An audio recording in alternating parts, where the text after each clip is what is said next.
For me, kayak fishing is simple. A boat, a paddle, a fishing rod, and unspoiled water. The fish are big. The chaos is beautiful.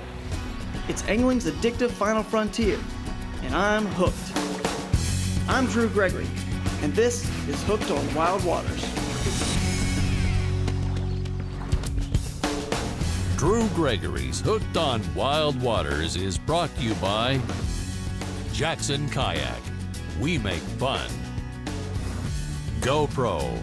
Be a hero with GoPro. Bending Branches. Pretty, smart paddles. And Yak Attack. Rigging the dream.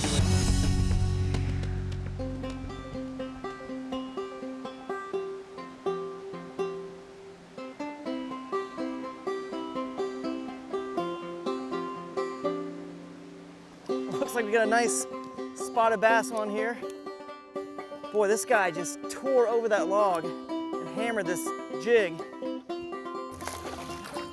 This makes getting up early worth it right here if I can land this guy. If I can lose it, I'm gonna wish I was still back in bed. My heart's gonna be broken. Come here. Come on, stay on. There we go, nice. Nice spotted bass right there. That is awesome. Check it out, Aaron. What's that? You can't hear me? Is your way up the river? Which is the reason why I caught this fish, because you're not making noise? Okay, perfect. This is just a nice fish right here. Nice 3.5, 4 pound spotted bass. Not gonna complain about that. And one of my favorite parts is letting them go. Get some of that, get some of that.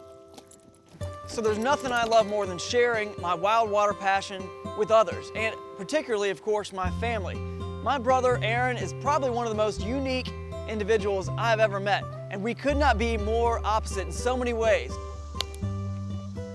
Fish on. Fish on. Yeah. Okay, you want to wind them in? It's a perfect size for you to learn on.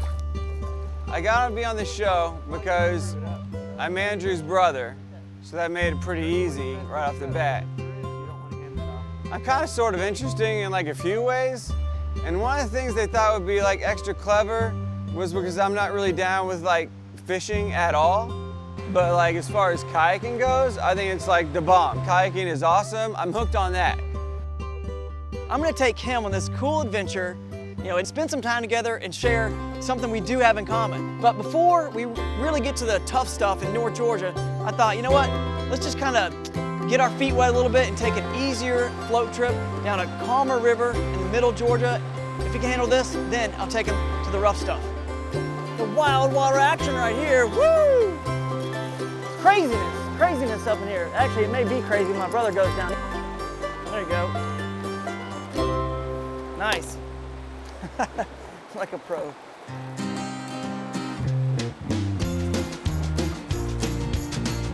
Welcome to North Georgia and historic Dahlonega, site of the original gold rush in the U.S. and home to some very wild water and great river fishing.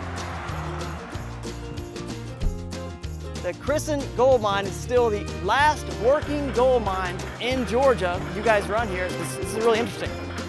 Here at the Crescent Gold Mine, we have an open pit mine. We bring the rock out of our mine that carries the gold. We have to crush that rock, turn it into sand so we can get the gold out of it. We use our 130-year-old stamp mill. It's the only one in the state of Georgia that still operates. Wow. And what it does is it turns the rock into sand.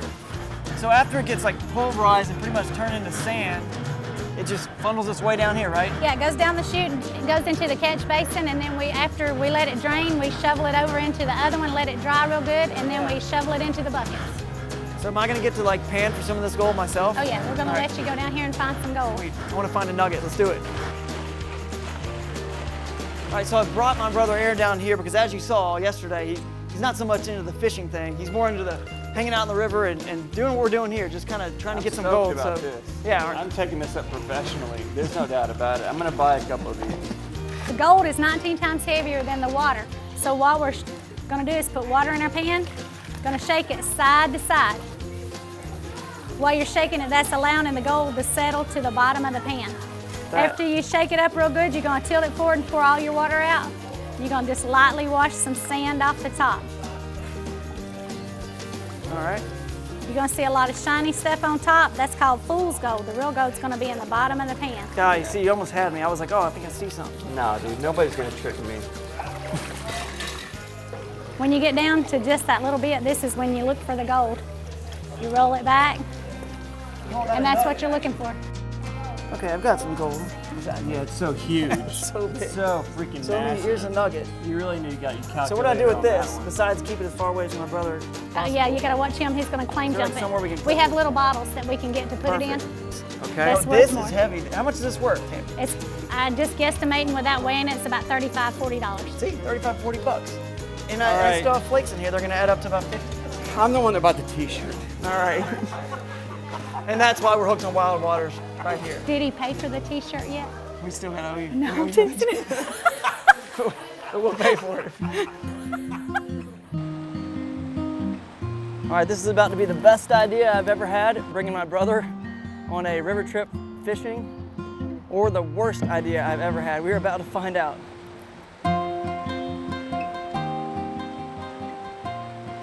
These rivers coming out of the mountains have cool water that big striped bass love, especially in the summer when the lakes they live in normally get really, really hot.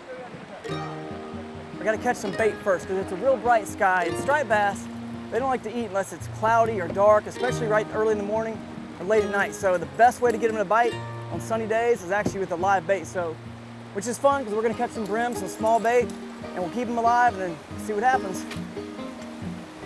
You can already tell this is definitely a different type of terrain than we were on the day before.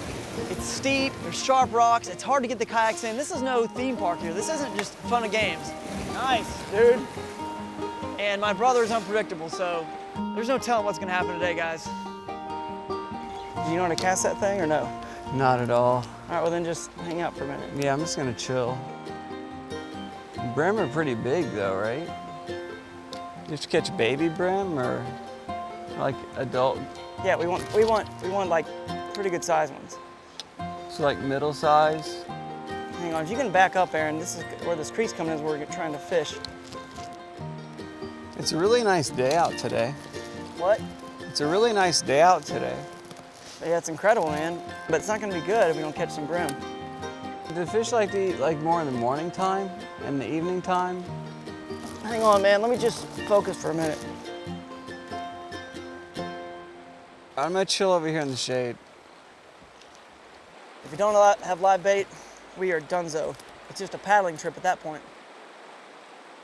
Although you can always still catch regular spotted bass and shoal bass in this river, so that's always fun, but that's not exactly why I come to North Georgia. I want to catch that big, big striped bass in small water, close quarters combat, and that's what Wild Waters is really all about.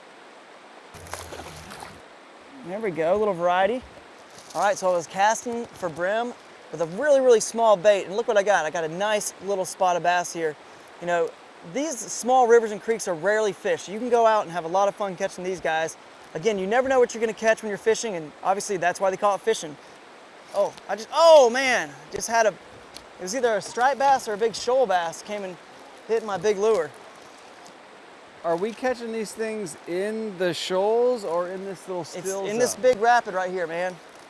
They hang out in the rapids? Yeah, in the rapid. They like the oxygen. This is what we've been waiting for. That's about enough right there. It goes forward, then you just let go about that point where it's flying forward, and you let go with your finger. Dude, I'm actually gonna put some weight on here for you so you can get the feel. See what I'm so saying? I Like don't this would waste be like the a live brim. It took us forever to catch those brimmers. Dude, that didn't take that long. It was forever, dude. Now, perfect. That's it, Now I dude. kick it back. Then you kick it back, and now you're engaged. Now all of a sudden, if you get a that bite, thing bops down, which I don't see Damn. how it could because it's a stick, for Christ's sakes. Say there's a brim on there. Hey, let's give the guy some room. Exactly. Hey, come on, buddy, keep on heading down. Exactly. Boom, the guy's going down. Anytime, any second now, smack, smack. All right. Looks like he's got it. It's not that complicated. Oh, not that complicated. That's insane to say this is not that complicated. It's really not. You just did it in like 1 minute. Actually, Aaron is pretty good at casting. I'm telling you, if he ever wanted to start becoming a fisherman, get hooked on this on the other side of things, he probably could. There you go. Let it go a little bit, let Yep. it go a little bit. And then what? Now? No, just let it drift. Just keep letting it drift. All the way down? Yeah, you just keep letting it go. We want it to swirl back around in there, but Well, how is it going to swirl around back in there? That makes no sense. it's eventually going to if you get it far enough. It's still going to get caught. I know it's going to get caught up in those rapids. It happened last time. It's going to happen this time. Yeah, but maybe there could be a fish right there right now. I don't know. Dude, one time I wanted to go in that little spot. Does it look like anybody? All right, forget it. All right, I'm done with fishing. I've had enough fishing. I'm done with it. I'm through. All right. It's not my thing. If I get one on, I'll let you reel it in. I decide to fish a little bit and try to catch this striped bass in this hole because I know that there's fish there. I know they're there. Sometimes it just takes a little bit of patience and maybe trying different techniques. I'm sitting over there on the rocks. I'm letting my brim just do its thing and live its life in that deep hole, waiting for a big striped bass to come eat them. It's been like 10, 15 minutes. And next thing you know, my brother comes drifting right in. It's just like, what's going on, dude? Let's go, man. If there's fish here, they would have bit. The fish don't like it here. But we just put a cut bait down. The fish hate your food. The fish aren't into brim here. They don't dig it.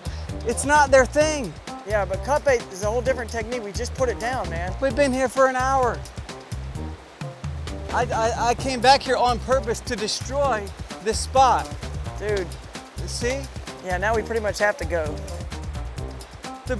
They've kicked it down the road.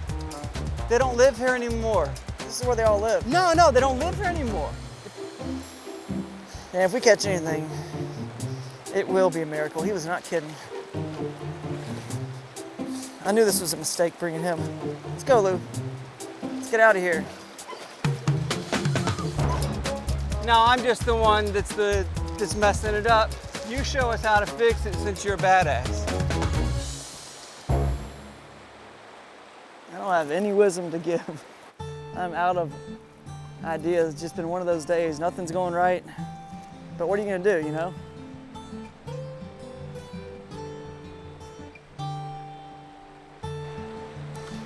So look, I don't know what's gonna happen. My brother might flip over. He might cause me to flip over.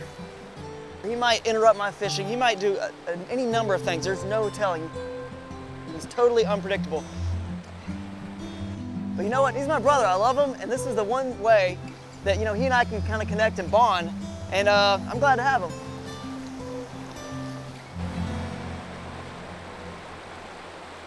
While everyone was heading down that last rapid, I made a few casts. I caught a small little redeye bass. Lou's excited about it. But the cool thing is, this little fish is sort of the brook trout of the bass family. And what that means is it's the real pretty species. It's small, doesn't get big, but it's real beautiful. Let me look at like a closer view. Yeah, here, you can let it go. I'll give it to you to hold. I don't if really you want to touch fish. They're kind of, they smell. They're kind of gross. But is that one of the ones with the red eyes? Yeah. See, look. Like turquoise. Hold on, that hook. Don't let that hold hook. on.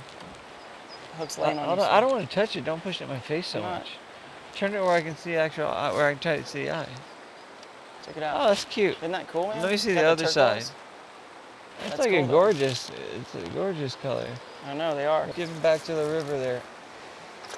Ah! Oh God, you almost got fish on me, dude. Don't do that. Here's the cave, by the way. We made it to the cave. What's up? Give me some info, dude. This isn't a cave on the side of the river. This is like a cave the river goes through.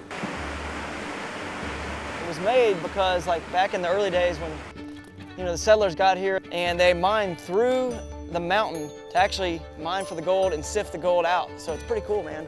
Kind of dangerous. There's some rapids in there because they mined from either side to meet in the middle. When they met in the middle, they didn't meet exactly even. So there's like a big rapid in the middle. It's like super dark. It's pitch dark. Are there bats in there? We've got a tunnel and a cave to our left we can go down that the water diverts through. And then on the other side, on the right, we've got what's sort of like a bypass. This looks like so much more fun than anything we've come across yet. All right. I'm down with this all the way. It was kind of scary and cool because I had to put a helmet on ahead of time, which made it even that more like scary. Come on. I decided it'd be smart if I went through the cave first, if Aaron just tucks right behind me. That way, if any obstacle or anything happens, you know, I can at least see it and, you know, warn him. You wanted wild water. You got it now, dude. Woo! This is why water. Why not? So I'm paddling through the cave, I'm like, come on, let's go. And the next thing I look behind me and he's further back than I want him to be. So I gotta find a way to stop. You know, fortunately, I found a small spot I could tuck to the side, but he just blows right past me. Now he's in the lead, he's going at it blind. I can barely see up ahead, and I can hear there is a big rapid in the middle. It's a big drop. And it's white water rushing, man. It's like this. And Aaron goes down it, and it sounds like, from the echoing and the screaming, the yelling and the cursing, he's flipped over. The whole entire experience was just chaotic. But you know what? He survived it, and I think once he finally dumped out of the cave, he realized that was one of the coolest things that he's ever done. At this point, fortunately, we do have some live bait left. The river gets a little bit wider here. Hey, I'm gonna throw it in here. This is a good looking hole as we drift down and see what happens. Do you know if dogs can smell underwater? I don't think dogs can smell underwater. Well, do you think you could teach Lou to smell fish so that you wouldn't have to try to spend so much time, you know, not catching fish? Yeah, well, thanks for the tip. I mean, maybe not a dog. Dolphins can go in fresh water. And like, how much would a dolphin cost? I don't know, man. Thousands of dollars. I don't know. I mean, Well, this is ridiculous because a lot of fish on. All talking about dolphins that smell your fish out and dogs that can sniff underwater. Hold up, dude. Let me check it out. Yeah, check this out, man. This is not the biggest fish I've ever caught, not the biggest striped bass, but at this point, after all that we've been through, this is probably one of the most special striped bass I'd ever caught in my entire life, and just a perfect way to wrap up this wild experience. 4 or 5 pounder there. That's gorgeous, Pretty man. sweet. We catch one right at the very end. We've been through so much, I feel like I really deserve this fish. It's not Dude, the it biggest. took all day to catch this fish. Yeah. Hold on, I've never really touched a fish. Yeah, you should touch this one. We couldn't be more opposite. Can you believe this? This is my brother. How are we related, dude? It's fat, too. I have Like no when you idea. feel it. Yeah, they're eating healthy. Kind of spiky and slimy. Yeah, here. I don't want to touch it, dude. Hang on. You can let it go, all right. And you know what? There's still a little bit of that left. Let's keep fishing, dude. You want to keep fishing? We should No, paddle out. dude. Let's No, go. Let's keep please. fishing. It's only No. gonna take another 10 or 12 hours. No, dude. No, not gonna happen. I'm gonna keep fishing. It's like 3 minutes of daylight left. All right. It's like 3 minutes, All seriously. right, 3 dude. minutes. We'll go. Drew Gregory's Hooked on Wild Waters has been brought to you by Jackson Kayak. We make fun. GoPro. Be a hero with GoPro. Bending Branches. Pretty, smart paddles. And Yak Attack. Rigging the dream.